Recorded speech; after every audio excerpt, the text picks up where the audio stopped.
석방 기각, 윤 대통령 마지막 승부수 던진다. 뭘까요? 자, 일단 내일 원래 윤석열 대통령 쪽에서 좀 기일 변경을 요청을 했었죠. 문형배의 헌재에. 원래 내일 20일에 형사재판 첫 번째 공판 준비 기일이 잡혀 있습니다. 그리고 형사 그 공판 준비 기일뿐이 아니고 지금 구속 취소 신청을 했죠. 윤석열 대통령 쪽에서. 그런데 그것도 내일 심리를 하겠다고 했습니다. 내일 결정이 날지 안 날지 모르지만 이제 거기에 대해서 심리를 하면은 구속을 취소해야 되는지를 놓고 윤석열 대통령 쪽과 이 검찰에서 서로 이제 그 설명을 하겠죠. 자, 상당히 중요한 순간입니다. 그걸 잡아놨는데 그 법원에서 먼저 날짜를 정했습니다. 20일. 그런데 문형배의 헌재가 같은 날 10차 변론을 하겠다. 자, 그래서 윤석열 대통령 쪽에서 그것은 하루에 2개를 어떻게 하느냐. 변호인들도 막 겹치는데 그리고 뭐 10시에 하고 나서 점심시간도 있고 그리고 이동하는 시간 차로 이동해도 서초동에서 이 헌재까지 종로에 있는 헌재까지 한 40분 정도 걸립니다.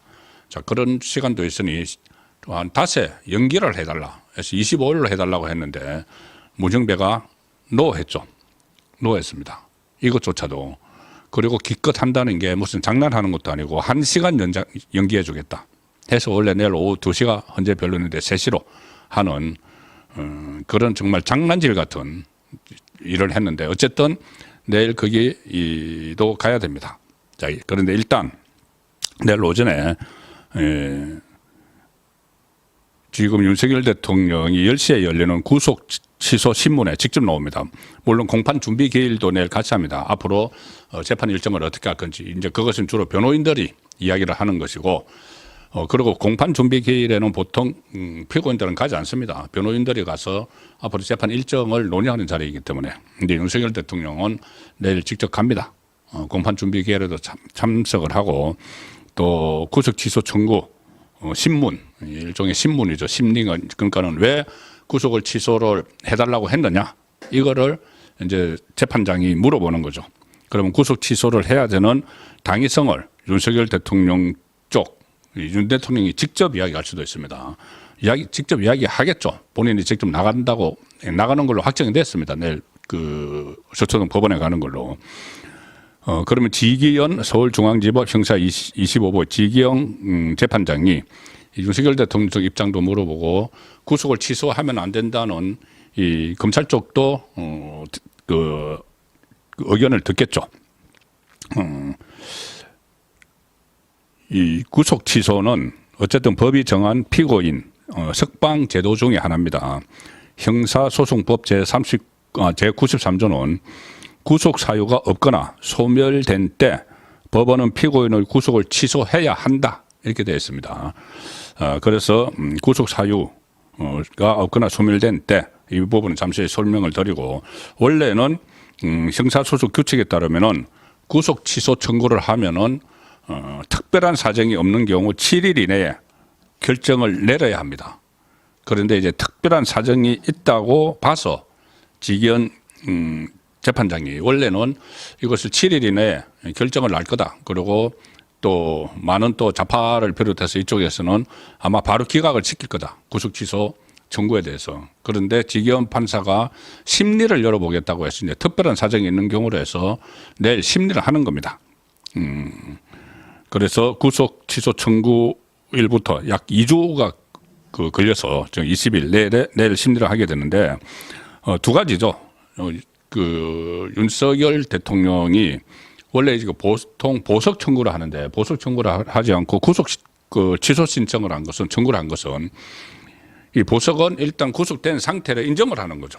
인정을 해서 여러 가지 뭐 건강상의 문제나 여러 가지 문제로 방어권을 뭐 보장을 해야 되니까 풀어달라 이렇게 하는 건데 구속 취소는 아예 이게 구속이 잘못됐다는 걸 이야기하는 거죠. 그래서 이걸 선택을 한 겁니다. 그게 구속이 잘못됐다고 윤석열 대통령 측에서 강조하는 것은 두 가지 지점이죠. 하나는 그때 그 공수처에서 구속 기간이 만료됐는데 그것을 석방하지 않고 그 바로 다음 날 기소를 해버렸다. 만료된 다음 날. 자, 이제 그때는 이제 계산법이 서로 다르다는 이야기가 나왔죠. 공수처는 무슨 날짜 단위로, 그리고 윤석열 대통령 쪽에서는 시간 단위로 하니까 시간 단위로 계산을 하면은 구속 기간이 만료가 됐다. 그 전에 기소를 해야 되는데 이 구속 기간 만료 전에 기소를 해야 되는데 그 만료되고 나서 검찰에서 기소를 했다. 그래서 이건 절차가 아예 처음부터 잘못된 거다. 법을 어겨서 불법 구금을 한 것이다. 그러니 석방을 해야 된다. 구속 취소를 해야 된다. 자, 이겁니다. 불법 구금이니까 취소를 해야 된다는 거고, 또 하나는 이게 중요한 거죠. 이 구속되는 이 상태 자체가 사실상 불법 구금이다. 왜냐하면은 내란 혐의에 대한 수사권이 없는 오동훈의 공수처에서 수사를 다 가져가서 수사를 했고, 그리고 서울 서부지방법원에 법원 쇼핑을 해서 체포영장 2번 발부받았고, 서울중앙지법에 원래 해야 되는데 이 변칙적으로, 그리고 구속영장도 이 서부지방법원에 해서 발부를 받았다. 이제 앞으로 지금 이거 보시다시피 재판을 서울중앙지법에서 하지 않습니까?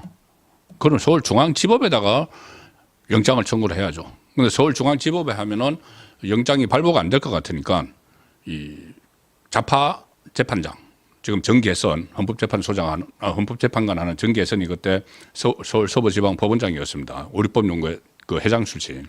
거기다가 또 이순형 판사, 우리법연구회. 그리고 또 마은혁 그 서부지방 보장판사, 이런 사람들이 있으니 거기다가 집어넣어 가지고 불법성 있는 영장을 발부받아서 이 체포도 뭐 집행을 하고, 그리고 구속을 시켰기 때문에 이건 불법이다. 그리고 또 하나, 검찰이 이제 공수처는 또 그 기소권이 없으니까 검찰로 넘겼죠. 그러니까 검찰은 시간에 쫓겨서 단 한 번도 윤석열 대통령을 대면 조사도 하지 않고 바로 구속 기소를 했다. 그때 석방을 할지 구속 기소를 할지 검사장 회의까지 열었죠. 회의에서 석방을 해야 된다는, 법리적으로 석방을 해야 된다는 의견이 상당수 있었는데 그걸 다 묵살하고 이 구속 기소를 했습니다. 그래서 이것은 그러면 법원에서 판단을 해달라는 이야기죠. 법원에서, 서울중앙지방법원에서, 서부지방법원이 아니고 법원 쇼핑을 한 거기가 아니고, 원래대로 하면 서울중앙지방법원에서 다 해야 되니까는 서울중앙지방법원에서 판단을 해달라. 그래서 내일 심리가 열리는 겁니다. 지기현 재판장이 그 재판을 진행을 하죠.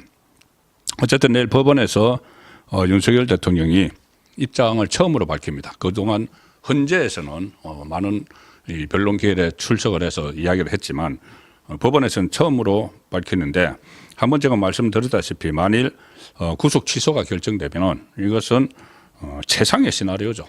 최상의 시나리오. 이것은 구속이 내일 취소가 되면은 이것은 석방이 되고 불법 수사에 의한 그 수사권이 없는 불법 수사에 의한 불법 구금, 이렇게 되면은 헌재 심리에도 결정적인 영향을 미치게 되죠. 헌재도 그거 기각 못 합니다. 그렇게 되면은. 기각을 해야 됩니다. 그 인용을 못 합니다. 어차피 법원에서 이렇게 불법 수사, 불법 구금이었다고 해서 석방을 하면은 헌재에 큰 영향을 미치게 되는 것이죠. 그래서 그것이 이제 최상의 시나리오다. 이런 말씀을 제가 한번 드린 적이 있습니다. 그 다음에 그 헌재의 기각 가능성을 상당히 높일 뿐 아니라, 그 다음에 직무에 복귀를 하게 되죠. 기각이 되면은, 석방된 상태에서 직무에 복귀를 하면은 그 상황에서 이재명은 계속 재판이 진행이 되고 피선거권 박탈되면서 이재명이 대표직도 날아가고 국회의원직 다 날아갑니다. 뭐 조기 대선 꿈도 못 꾸죠. 지금 이재명은 조기 대선에 목을 메고 있지만은 조기 대선은커녕 그대로 이재명의 재판 일정이 쫙 진행이 되면서 바로바로 공직선거법, 그리고 2심 선고 나오고 또 대법원에서 3개월 이내에 나오고, 지금 대북 송금 시작됐고 또 위정교사 2심도 재판 날짜 그리고 또 그 판사들도 바뀌었고, 자, 그러면 그때부터는 모든 것이 이재명의 사법 위기로 다시 돌아갑니다. 그래서 이재명이 구속되느냐 마느냐, 이제 그 문제로 완전히 옮아가게 되는 거죠. 그래서 그 상황에서 윤석열 대통령은 뭐 불구속 상태에서 재판을 받으면서 충분히 국정 성과를 내고 명예회복을 할 수 있는 또 길들이 생길 수도 있습니다. 개헌을 한다든가. 자, 그런데 이것이 아니더라도 내일 구속 취소가 안 되더라도 여러 가지 가능성은 지금 열려 있죠. 헌재에서 지금 기각 분위기가 좀 높아지고 있는 상황이기 때문에 기각되면은 바로 법원에 그 보석을 신청을 하면 됩니다. 그러면은 직무가 복귀가 됐기 때문에 당연히 보석은 인용이 될 것이고 그 상태에서 또 국정 운영을 하면서 이재명은 단죄가 이루어지고 그런 상황도 충분히 예상을 할 수가 있는데 그 첫 번째 어떤 시나리오가 될지는 모르는데 내일 일단 법원에서 구속 취소의 심리에 직접 출석하는 이것은 또 상당한 의미가 있다. 그렇게 볼 수가 있습니다. 그리고 또 내일 헌재에 세시에 가는데 헌재도 내일이 아마 마지막 변론이 될 가능성이 높습니다. 내일 한덕수, 홍장원, 조지호 이렇게 출석을 하는데 윤석열 대통령 또 발언 기회를 받아서 여러 가지 또 결정적인 지금까지 이 헌재가 진행이 되면서 두 개의 큰 축이 무너지고 있죠.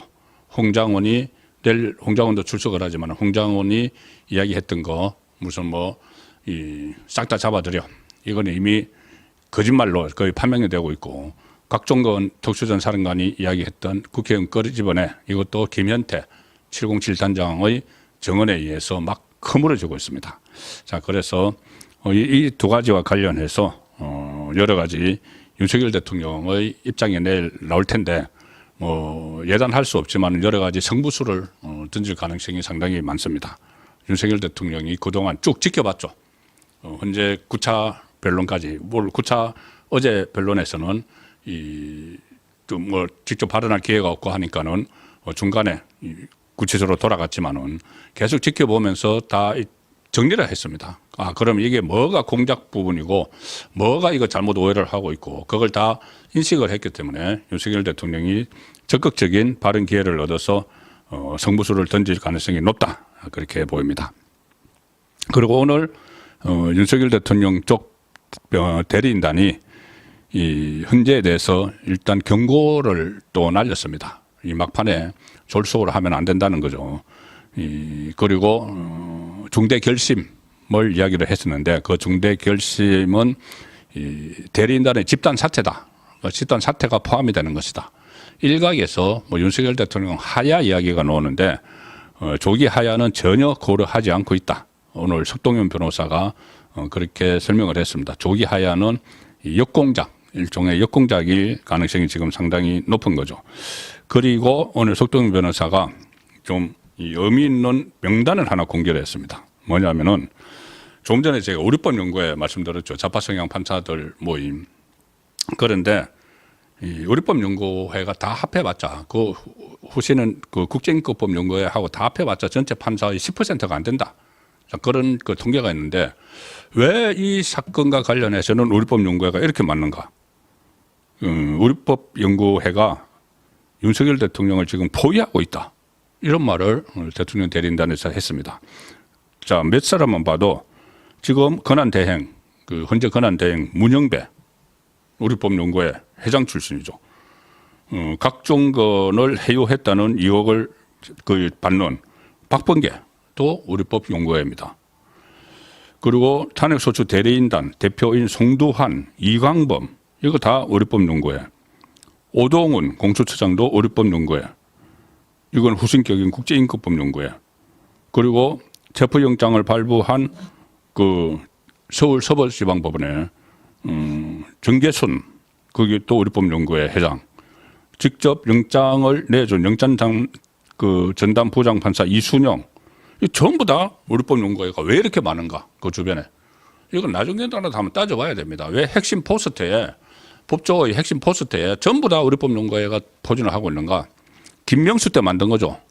문재인이 춘천지방법원장을 하던 김명수를 불러 올려서 대법원장을 시켰는데 그 우리법 연구회와 국제인권법 연구회를 만든 김명수가 모든 요직에 우리법 연구회를 다 심어놨기 때문입니다.